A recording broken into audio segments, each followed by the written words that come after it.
صل على محمد وآل محمد وعجل فرجه. أعوذ بالله من الشيطان الرجيم. بسم الله الرحمن الرحيم. الحاقة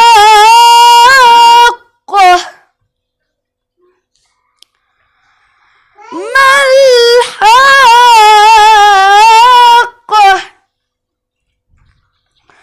وما أدراك ما الحاقة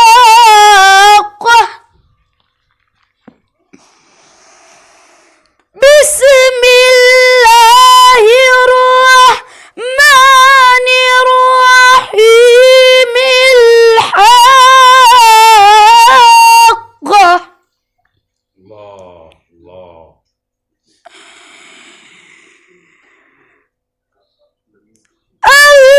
الحاقة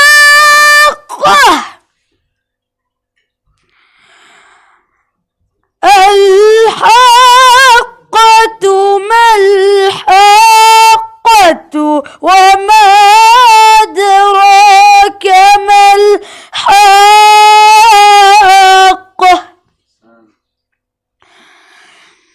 كذبت ثمود وعاد بالقارعة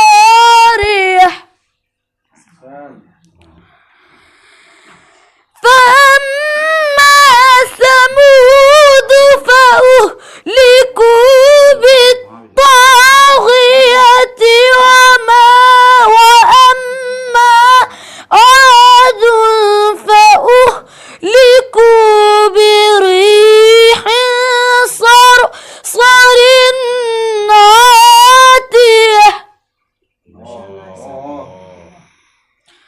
سخرها عليهم 7 ليال و8 أيام حسوما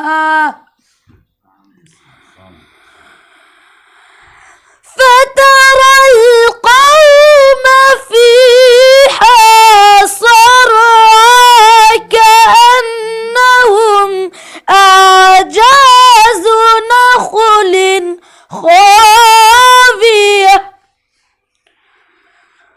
فهل ترى لهم من باقية.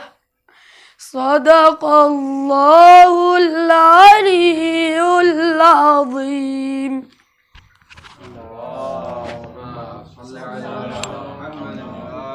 حسینیت کا ستارہ یہیں سے نکلے گا اور یہیں پہ طالب بیعت کو موت آئے گی.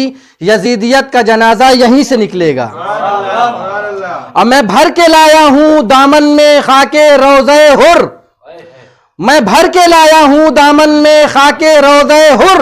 مجھے یقین ہے ہیرا یہیں سے نکلے گا. مجھے یقین ہے ہیرا یہیں سے نکلے گا. اور لعین کہتے تھے چھلنی کرو جبین حسین. لعین کہتے تھے چھلنی کرو جبین حسین. جبین کہتی تھی سجدہ یہیں سے نکلے گا. ایک صلوات پڑھ دیں محمد و آل محمد پر.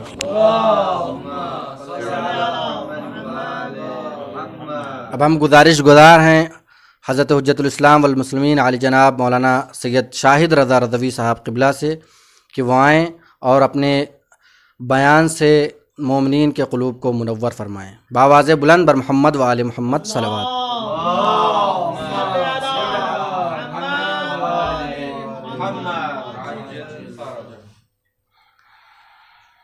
جناب کی صحت یابی کے لیے اور طول عمر کے لیے بلند تر صلوات. اللهم صل على محمد وآل محمد وعجل فرجه.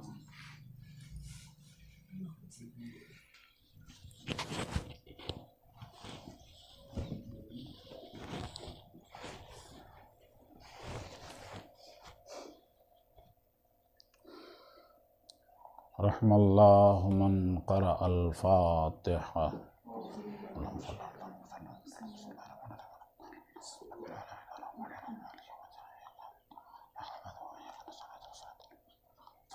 لا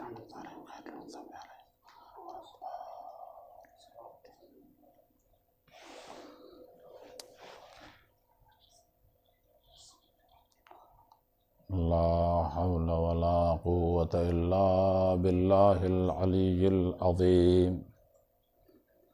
أعوذ بالله السميع العليم من الشيطان الرجيم. بسم الله الرحمن الرحيم.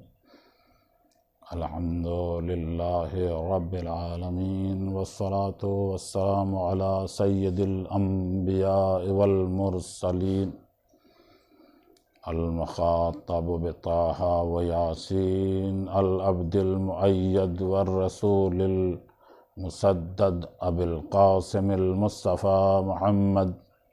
اللهم صل على محمد وآل محمد وعلى آله الطيبين الطاهرين المعصومين المنتخبين المنتجبين، الذين أذهب الله عنهم الرجس وطهرهم تطهيرا.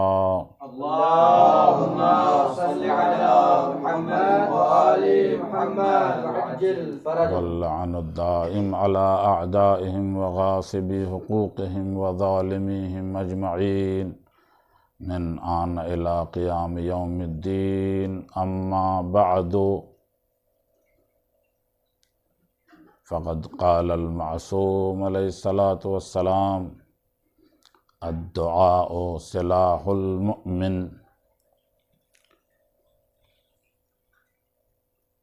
آپ حضرات ایک صلوات اللهم صل على محمد وآل محمد وعجل فرجهم. آج کی جو شب ہے، یہ شب بھی بہت کوہرام والی شب ہے، یعنی شہادت زین العابدین سید الساجدین علی بن الحسین علیہ السلام کی یہ پردرد شہادت کے ایام ہیں۔ واقعاً ایک ایسا امام کہ تمام بلایا اور ابتلاءات کے باوجود، جیسے کربلا کا معرکہ سر کرنے کے بعد جو مشکلات اٹھائی ہیں،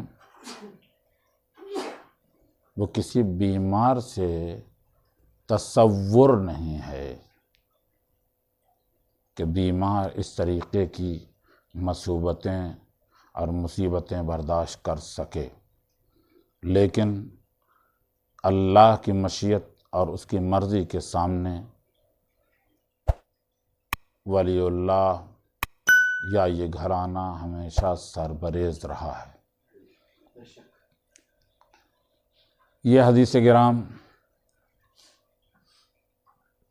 جو میں نے آپ حضرات کے سامنے پیش کی، اپنے متن کے اعتبار سے بھی بہت ہی ایک سادی حدیث ہے، اور بلاغت کے اعتبار سے اور فصاحت کے اعتبار سے اس کا وجود ایسے گھرانے میں آیا ہے کہ جو گھرانہ کہے تب بھی نہ کہے تب بھی فصاحت و بلاغت کا مرکز ہے۔ اور ایسے میں تو بہرحال تمام حاضرین و ناظرین کو معلوم ہے کہ امام زین العابدین علیہ السلام کی زندگی واقعاً ایک عجیب کشمکش کی زندگی تھی۔ گو کہ شام کے زندان سے آزاد ہو گئے تھے، اس کے باوجود آپ نے جو اپنی روش اختیار کی، جو طریقہ اختیار کیا، وہ یہ کہ دین کی تبلیغ جیسے ہمارے بابا نے کی، ہمارے جد نے کی، ان کو جیسے حالات ملتے گئے وہ اس طریقے سے تبلیغ اور ترویج کرتے رہے۔ مجھے جیسے حالات ملے ہیں انہیں حالات میں مجھے زیادہ سے زیادہ فائدہ اٹھا لینا ہے۔ اور ظاہر سی بات ہے ہم کو یہ زندگی ملی ہی اسی لیے ہے کہ ہم اس دنیاوی زندگی میں رہ کے ملکوتی زندگی کے لیے زیادہ سے زیادہ فائدہ اٹھا لیں۔ یہی کام امام زین العابدین علیہ السلام نے بھی کیا۔ جب انہوں نے دیکھا کہ اور کوئی طریقہ کارگر نہیں ہو سکتا یا اس میں ضرر زیادہ ہیں اور صلاح بھی نہیں ہے کہ پھر سے خونین قیام کیا جائے، تو ایسے میں دعا کا باب جو بظاہر عوامی سطح پر، عوامی پلیٹ فارم پر رائج نہیں تھا، انہی نے اس پلیٹ فارم کو بڑے اچھے طریقے سے پلیٹ فارم کو کھولا اور اس پلیٹ فارم سے ایسا فائدہ اٹھایا اور لوگوں کو فائدہ پہنچایا کہ میں صرف اپنے افادیت کے لیے اور استفادے کے لیے کہ جو درس پڑھا ہے وہ اپنی طرف پلٹا دوں، کہ آپ نے بھی مدرسہ آپ کا بھی تھا، علم و دانش کا چراغ آپ نے بھی جلایا تھا، یا یوں کہوں کہ علم کے سوتے آپ کے اطراف سے بھی پھوٹ رہے تھے اور وہ سوتے چشمے بن کے تمام عالم میں لوگوں کو فائدہ پہنچا رہے تھے۔ 177 لوگوں کا تذکرہ بعض ارباب کتب نے کیا ہے کہ آپ کے شاگرد تھے اور جنہی نے آپ سے روایات نقل کی ہیں، انہی میں سے ابو حمزہ صومالی ہیں، انہی میں سے سعید ہیں، اور انہی میں سے ابن مسیب ہیں، کئی لوگ ہیں۔ بہرحال یہاں اختصار کی غرض سے نام پورے نہیں لائے جا سکتے ہیں اور لانا بھی مقصود نہیں ہے، لیکن یہ کہ شاگردوں کی تربیت خود امام زین العابدین علیہ السلام نے بھی کی، مختلف شعبوں میں شاگردوں کی تربیت کی، اور ان کو اسی اعتبار سے جو علم حدیث کے فن کا آدمی تھا اس کو علم حدیث کے رستے پر لگا دیا، اور جو درایا اور تفسیر کے فن کا آدمی تھا اس کو اس راستے پر لگا دیا، تاکہ آج جن چیزوں سے ہمیں مقابلہ ہو، جو چیزیں ہمارے مقابلے میں آن کھڑی ہوں، یہ لوگ اس کا دفاع بھی کرتے رہیں۔ سبحان اللہ، سبحان اللہ۔ اور بعض دو ایک باتیں بعض بزرگوں نے بیان فرما دی ہیں، اس سے میں آگے بڑھتا جاؤں گا۔ خالی آپ ایک صلوات کا سہارا دیں۔ اللہم صلی علی محمد وآل محمد۔ اور ویسے آپ کی اخلاقیات، آپ کی تربیتوں میں سے اہم نقطہ ہے، پورا واقعہ اگر جو ہے وہ بھی سمو دیا جائے تو وقت زیادہ سے زیادہ لگ جائے گا، کہ امام کے اصحاب موجود تھے، امام تنہا نہیں تھے، اصحاب کی جھرمٹ میں ایک شمع امامت تھی جس کے اطراف میں پروانے چاروں طرف کسب فیض کر رہے تھے، کہ دیکھا ایک آدمی آیا جس نے نہ اونے دیکھا نہ پونے، جو منہ میں آیا اس نے سب کچھ امام زین العابدین علیہ السلام کو، میں نے کہا اختصار غرض ہے، امام زین العابدین علیہ السلام کو سب سنا دیا، اور امام زین العابدین علیہ السلام ہیں کہ بڑے سکون سے سب سن رہے ہیں۔ توقع تو یہ تھی اس مقام پر کہ مولا کے چاہنے والے آپ کے اطراف میں تھے، بزم امامت سجی ہوئی تھی، بس وہیں پکڑ کے اس کو اسی کے جرم کے مطابق اس کو سزا دے دی جاتی، لیکن امام نے یہ سب کچھ کام نہیں کیا۔ اپنے اصحاب سے کہا کہ میں اگر میرے ساتھ چلو گے میں اس آدمی کے پاس جا رہا ہوں. کچھ لوگوں کے ذہن میں شاید یہ بات آئی ہو کہ امام جو ہیں وہ بدلہ لینے جا رہے ہیں. جیسا کہ اس آدمی کے ذہن میں یہ بات آئی کہ امام آ رہے ہیں تو بدلہ لینے آ رہے ہیں، اور وہ بھی اپنی پوری تیاری سے، یعنی لفظی جنگوں کی تیاری سے بھی اور اپنے حربے اور صلاح کے اعتبار سے پوری تیاری سے وہ بھی آ گیا کہ ابھی یہ لوگ جا رہے ہیں، امام ہیں راستے میں جا رہے ہیں. اور والکاظمین الغیظ والعافین عن الناس کی آیت کی تلاوت کرتے چلے جا رہے ہیں.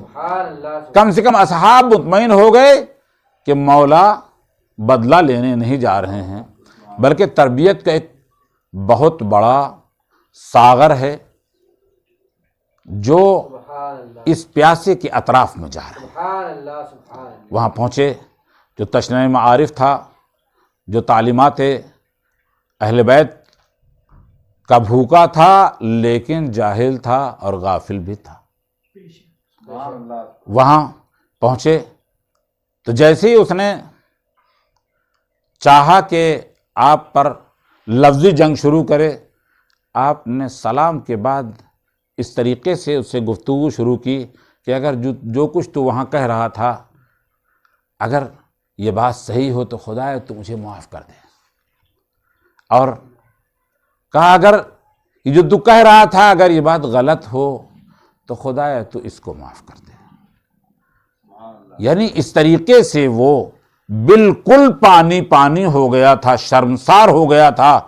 اور امام ہیں تب بھی اس کو اور کچھ نہیں کہہ رہے ہیں کہ خدا تجھے معاف کرے. اس نے کہا مولا غلطی تو میری ہی ہے، خدا مجھے معاف کرے. یہ تربیتی نقطہ بہرحال اس گھر میں بہت مشہور یہ عمل ہے کہ جب یہ چاہے یہ اصحاب سے ملیں، چاہے یہ لوگوں سے ملیں، اور چاہے یہ اپنے غلاموں اور کنیزوں سے ملیں، ان کا رویہ یکساں رویہ ہے. ان کے لیے سب اللہ کے بندے ہیں، اللہ کی کنیزیں ہیں. اللہ کی راہ میں ہم کو تبلیغ کرنی ہے، اللہ کی مرضی کے مطابق زندگی گزار رہے ہیں. ان کے لیے یہ کوئی بڑا آدمی ہے، یہ رئیس ہے، یہ مشہور ہے، یہ بہت ہی کمالات کا مالک ہے، یہ مال و منال کا مالک ہے. ان کے لیے کوئی فرق نہیں پڑتا ہے.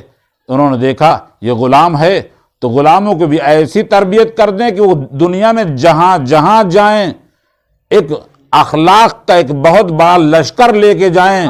اور اس لشکر کا فائدہ یہ ہو کہ جس امام نے تلوار نہیں اٹھائی اور تبلیغ کی ہے، اس امام کی تبلیغ بھی اس طریقے سے ہو کہ تلوار بھی نہ اٹھانی پڑے اور لشکر بھی آمادہ ہوتا رہے، اور اس طریقے سے پوری دنیا میں تشیع کا چراغ جلاتے رہے. ایک صلوات پڑھ دیں آپ حضرات.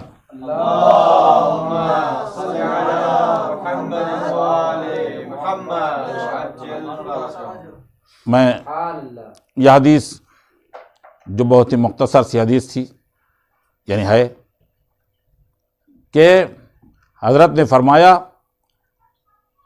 کہ الدعاء سلاح المؤمن، مومن کا اسلحہ ہے. اور شاید اسی لیے اس اسلحے کو امام زین العابدین علیہ السلام نے اختیار کیا. موقع غنیمت تھا، اور جتنے بھی جواہر ہاشمی تھے سب کو انہی دعا کے اندر سے کیسے مانگا جائے، کس سے مانگا جائے، مانگنے میں اور وہ کیا ہے، اور اس سے امید بھی یہ لگی رہے کہ خدایا نہ تجھ سے قطع امید کر سکتا ہوں، نہ تجھ سے قطع امید کر سکتا ہوں، اس لیے کہ تو ہے، اور تجھ سے میں سیٹسفائیڈ بھی نہیں ہو سکتا ہوں. اپنے عمل کی بنیاد پر، اپنی دعا کی بنیاد پر میں مطمئن بھی نہیں ہو سکتا ہوں کہ جو میں نے مانگا ہے تو اس کو دے ہی دے.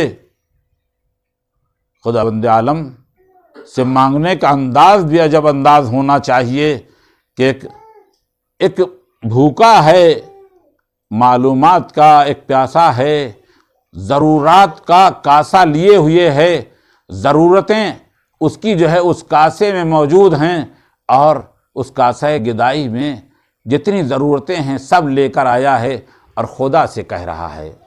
میں ایک تمہید بھی یہاں پہ کھول دوں کہ خدا سے کہہ رہا ہے، یعنی میرے عزیزوں، ساتھیوں اور بزرگوں،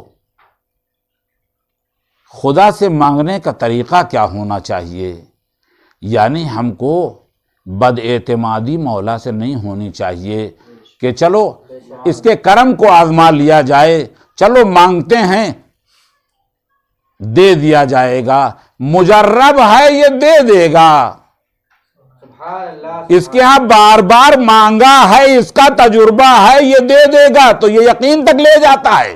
سبحان اللہ. لیکن یہ کہ چلو اس سے مانگتے ہیں یہ واپس نہیں کرے گا، تو خدا کا تجربہ، خدا جو کہ ہمارا خالق اور ہمارا مالک ہے، ہم اس کو عام لوگوں کی طرح دیکھ کے کہ اس سے مانگنے جائیں رد نہیں کرے گا.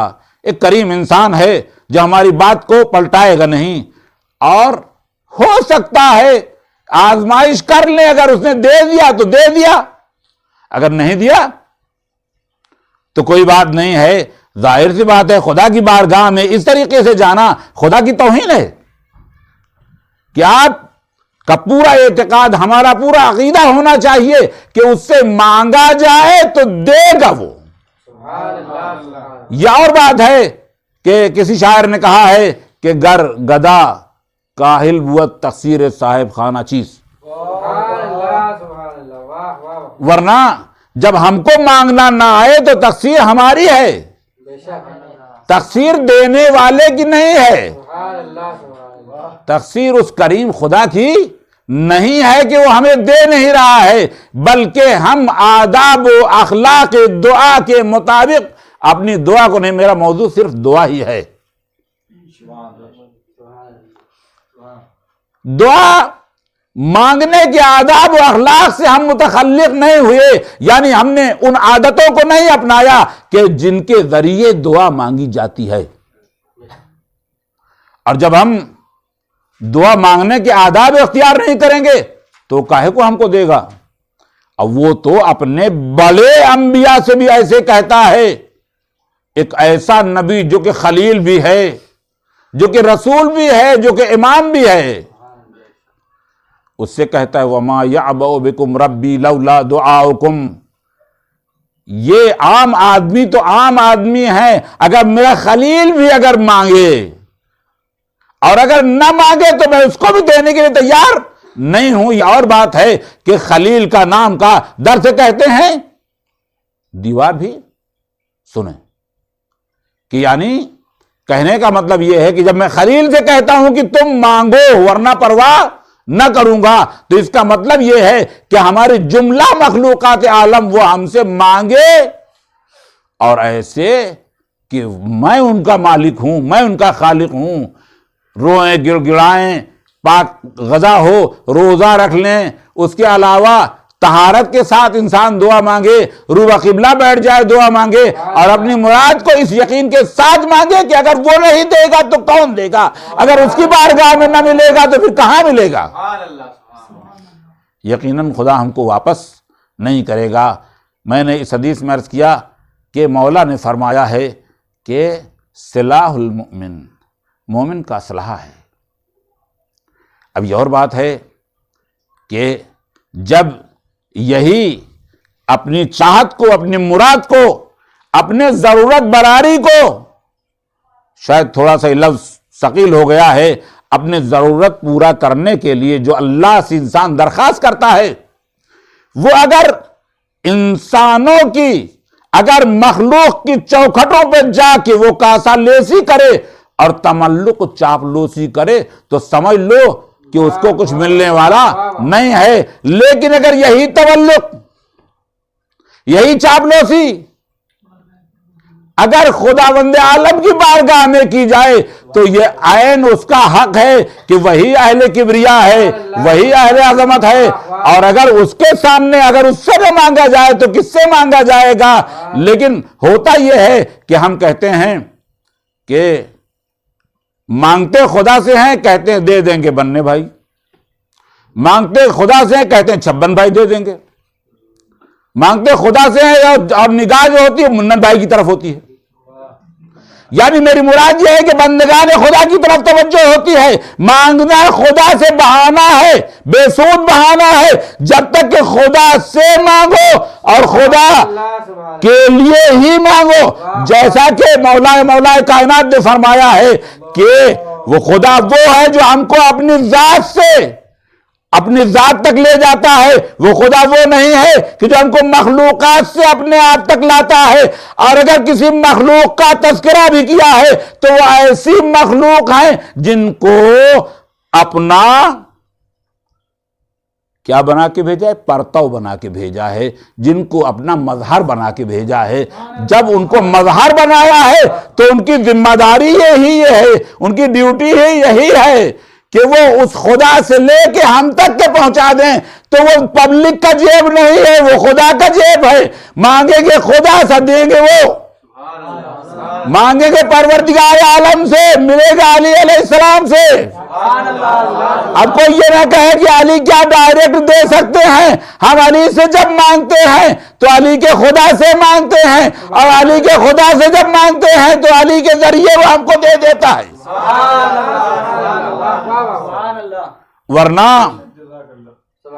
ورنہ اگر یہ کہا جائے کہ ہم کو اللہ سے مانگنا چاہیے، بالکل اللہ سے مانگنا چاہیے، لیکن وہی خدا ہے جو ہم کو کہتا ہے کہ جب تم کو ضرورت پڑ جائے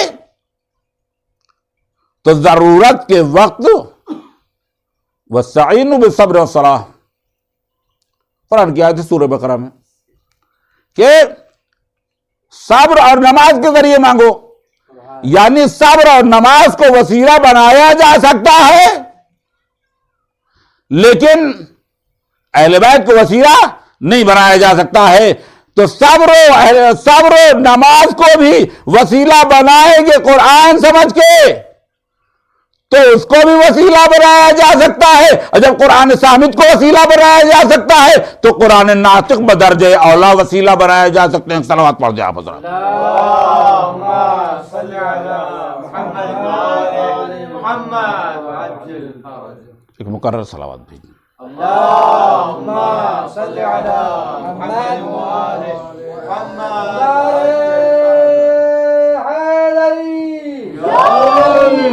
آواز بلند بر محمد وآل محمد صلوات. اللہم صلی علی محمد وآل محمد. یہ دعا معمولی چیز نہیں ہے کہ جس کے ذریعے ہم مانگیں تو ہماری سبکی ہو. مانگ کے تو دیکھیں، کیفیت میں اضافہ تو کریں. ہم مانگتے بہت ہیں، کمیت اور مقدار بہت ہمارے یہاں ہے مانگنے کی. یعنی ہم مانگتے تو ہیں لیکن ہم کو یہ پتہ نہیں ہے کہ ہم کو کیسے مانگنا چاہیے. لہذا ہم کو اپنی ذی سی اصلاح کر لینی چاہیے اور یہ دیکھنا چاہیے کہ کب مانگنے سے اور کیا مانگنے سے اور کس طریقے سے مانگنے سے. ورنہ کیفا اخت و رجائی و انت واہ، کیسے تجھ سے مانگوں کہ میں ہوں. میری حیثیت کیا ہے کہ میں تجھ سے مانگ رہا ہوں، لیکن اگر تیرے پاس نہ مانگوں تو جاؤں کہاں. اب اس کے بعد ایک حدیث اور اسی دعا کے سلسلے میں میں اتنا ہی سرمایہ لے کے آیا تھا اور آج کے لیے کافی ہے کہ حدیث معصوم فرماتے ہیں کہ الدعاء حصن السؤدد، دعا مانگو تو دعا مانگنے سے انسان حقیر نہیں ہوتا. وہ سیادتوں کا قلعہ ہے، دعا بزرگیوں کا قلعہ ہے. مانگ کے تو دیکھو. اب یہ اور بات ہے چونکہ مومنین کے مانگنے کی بات ہے. جن کی صفت ہی یہ ہے کہ لا یمیلون علی کل میل، ہر چوکھٹ پہ وہ جبیں سائی نہیں کرتے، الا یہ کہ جہاں خدا کہے۔ تو ان کی پہلے ہی سے عادت یہ نہیں ہے کہ ہر ایرے غیرے کے ہاں وہ اپنا گھٹنا ٹیک دیں، وہ اپنا مستک ٹیک دیں، وہ اپنی جبین کو، جبین نیاز کو ہر جگہ رکھ دیں، نہ وہ اپنی ضرورتوں کو ہر جگہ کہتے ہیں اور نہ اپنی جبین نیاز کو ہر جگہ ٹیکتے ہیں۔ یہ اور یہی وجہ ہے کہ وہ بزرگ ہیں، چونکہ ہر آدمی کے سامنے سوال نہیں کرتے ہیں، سوال کرنے سے بھی انسان کی حیثیت گھٹ جاتی ہے، اور خدا ان کو بزرگ بنا دیتا ہے جو سوال نہیں کرتے ہیں۔ اور شاید یہی وجہ ہے کہ کہا کہ قلعہ ہے، سیادتوں کا قلعہ ہے، بزرگیوں کا قلعہ ہے، کیا یہی دعا؟ تو کون نہیں چاہتا کہ اس کو بزرگیاں ملیں؟ بزرگیاں اگر تلاش کی جائیں تو شب عاشور بھی انسان اپنے امتحانات میں فائق آ کے بزرگ رہتا ہے۔ امتحان جب دے رہا ہوتا ہے، اہل بیت کے ہاں کلن ہی دیکھا گیا ہے کہ جب بھی ان کے اوپر موقع آیا ہے، امتحان کی گھڑی آئی ہے، تو کبھی انہوں نے ہمت نہیں ہاری، بلکہ یہ دوسرا امتحان، دوسرے دورے کا امتحان، جو کہ 11 محرم سے لے کے یہ شام کے دربار تک، اس امتحان میں جہاں جگہ دیکھا ہے بڑی بڑی مصیبتیں آئی ہیں، بڑی جانکاہ مصیبتیں آئی ہیں۔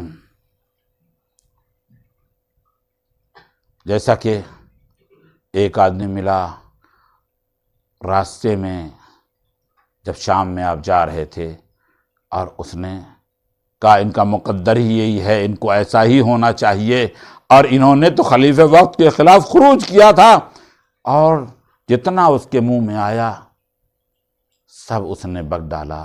واقعاً عزاداروں میں 2-1 باتوں کی طرف لے کے آیا ہوں، مال مجلس ہے کہ وہ آدمی کہتا گیا، ایک مرتبہ امام نے کہا کیا تم نے قرآن پڑھا ہے؟ کہا کیوں نہیں قرآن پڑھا ہے۔ کہا تم نے کیا یہ آیت بھی پڑھی ہے کہ میں تم سے اجر رسالت کے طور پر کچھ نہیں چاہتا ہوں، قل لا اسألکم علیہ اجرا الا المودۃ فی القربى۔ کہا یہ بھی پڑھا ہے؟ تو کہا یہ اہل بیت رسول اللہ کے جو اہل بیت ہیں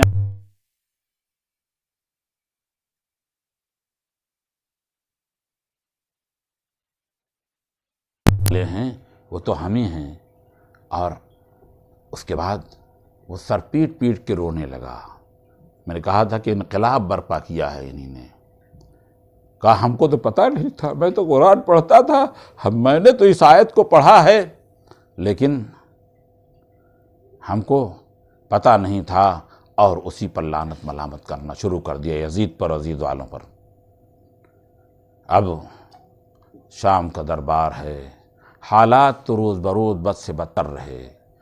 ایسا بھی موقع آیا کہ جب ظالم اپنے قدرت کے نشے میں مست کچھ کہتا ہے، اور جناب زینب جواب دیتی ہیں ترکی بترکی۔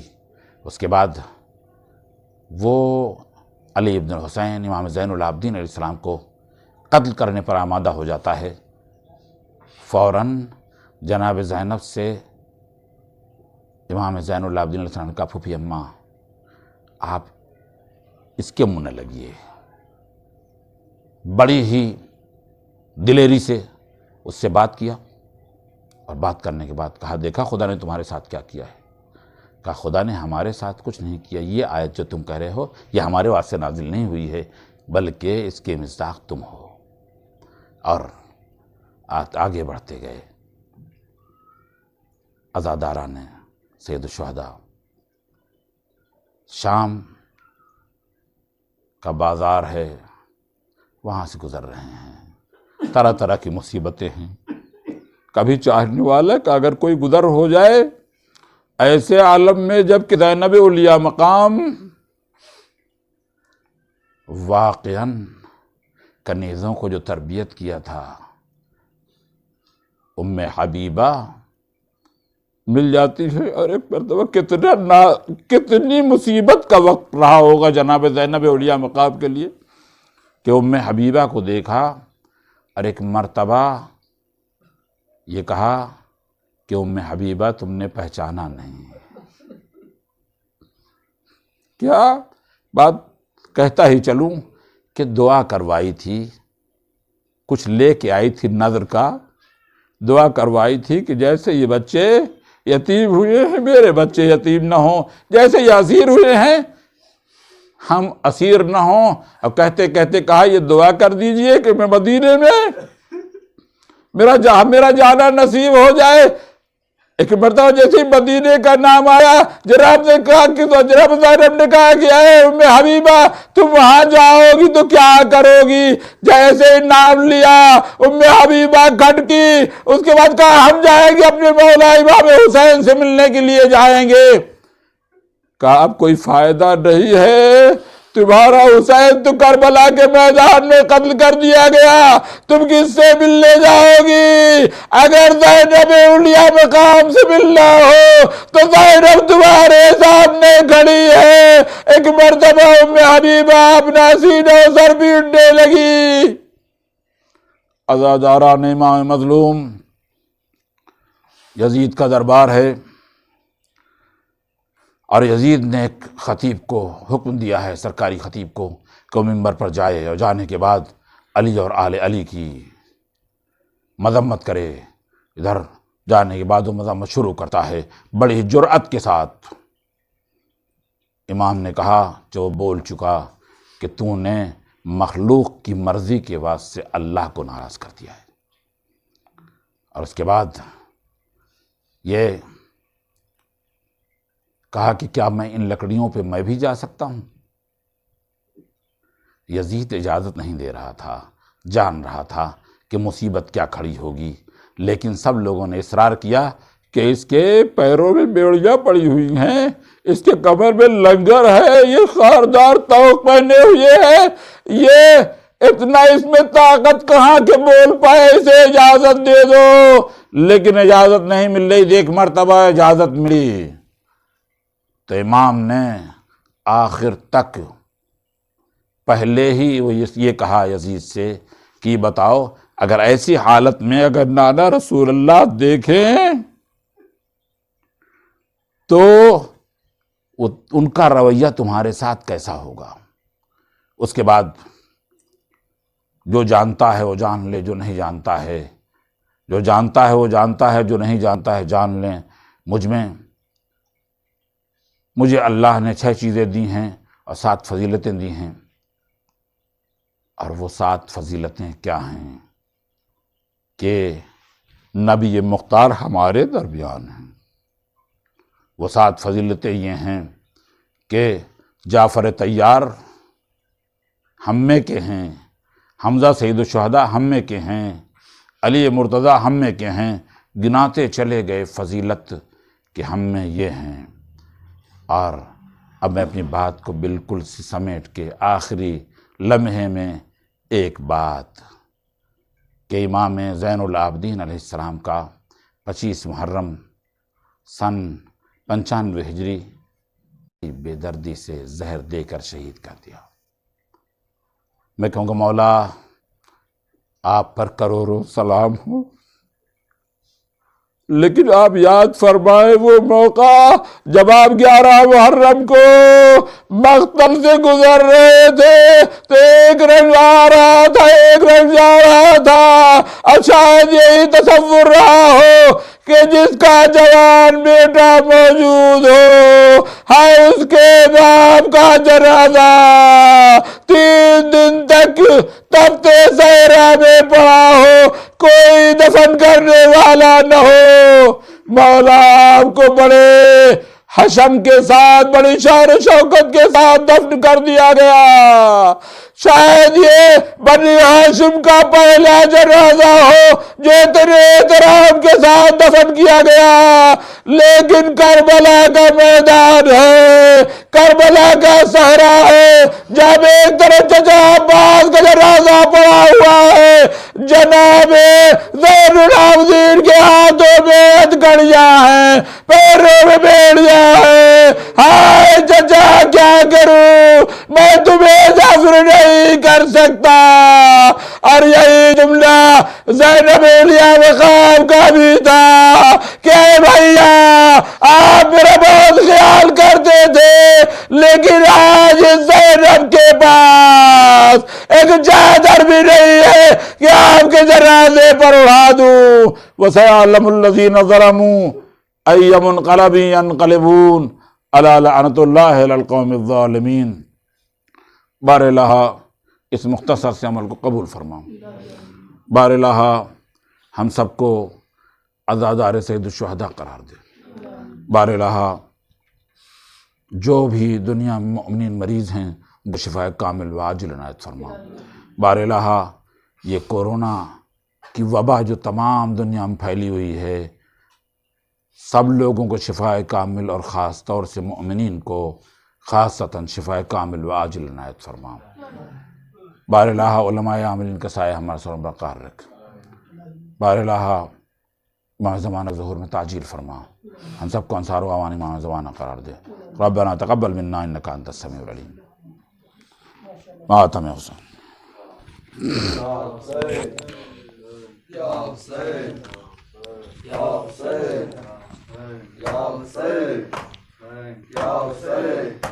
اے قتیل کربلا، اے قتیل کربلا، اے قتیل کربلا، اے قتیل کربلا، اے قتیل کربلا، اے قتیل کربلا، اے قتیل کربلا، اے قتیل کربلا، اے قتیل کربلا، اے قتیل کربلا، اے قتیل کربلا، اے قتیل کربلا، اے قتیل کربلا،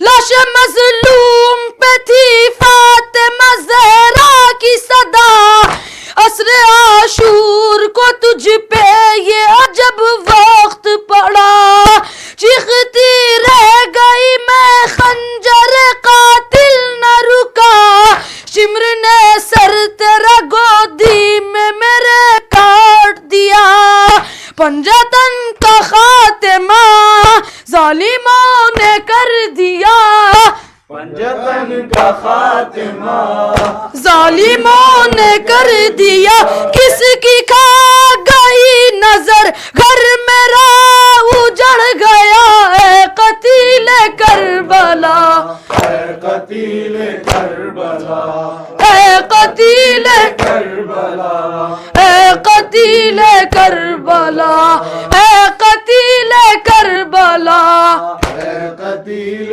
کربلا، اے قتیل کربلا،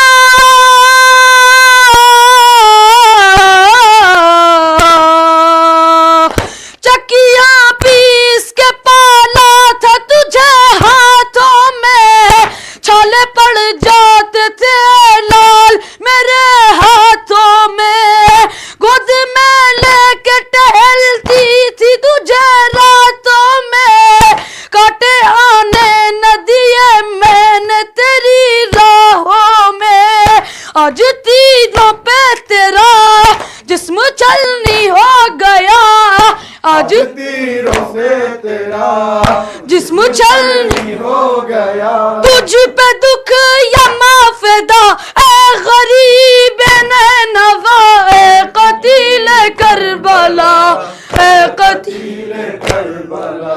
اے قتیل کربلا اے قتیل کربلا اے قتیل کربلا اے قتیل کربلا اے قتیل کربلا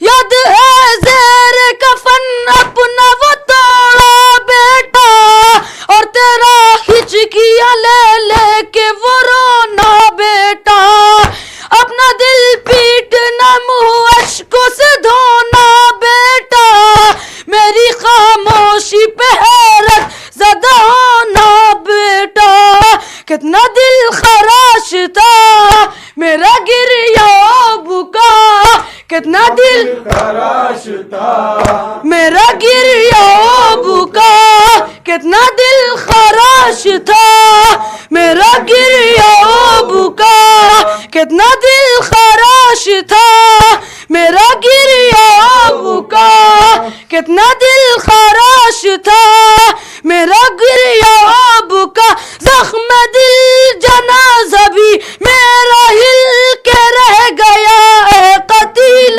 کربلا اے قتیل کربلا اے قتیل کربلا اے قتیل کر کربلا اے قتیل کربلا اے قتیل کربلا اے قتیل کربلا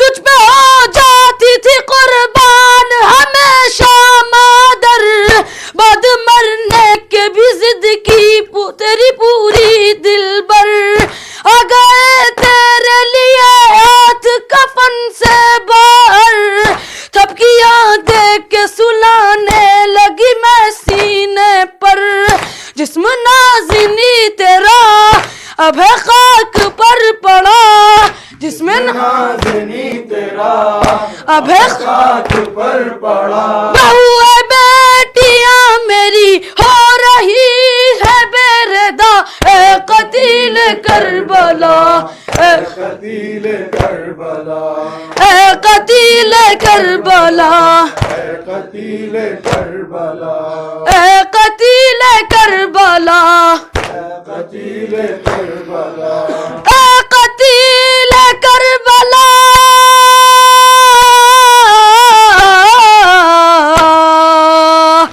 اگ خیموں میں لگاتے ہیں لئی ہنس ہنس کر غش کے عالم میں